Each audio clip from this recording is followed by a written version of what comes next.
দৰঙৰ বৰুৱাঝাৰৰ ২ নম্বৰ ৱাৰ্ডৰ ইমান আলীৰ ল'ৰা সন্তান আমিৰ হামজা যোৱা এসপ্তাহ ধৰি চিকিৎসাৰ অভাৱত নিজ বাসগৃহত ছটফটাই আছে।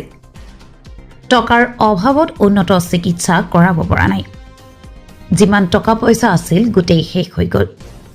অৱশেষত উপায়হীন হৈ নিজ মাতৃয়ে সন্তানৰ চিকিৎসাৰ বাবদ কান্দি কান্দি ভিক মাগিলে ৰাইজৰ ওচৰত।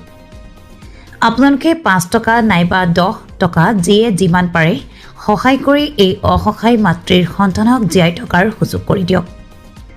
আপুনি যদি ভিডিঅ'টো চাই আছে তেন্তে এটা শ্বেয়াৰ কৰিবলৈ নাপাহৰিব।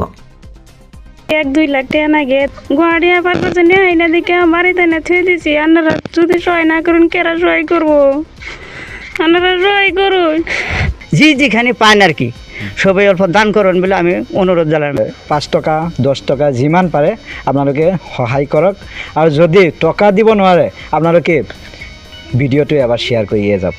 কোনেও যাতে ভিডিঅ'টো স্কিপ কৰি নাযায় মই আপোনালোকক কৰজোৰে অনুৰোধ জনাইছোঁ। News desk report and time 24 news.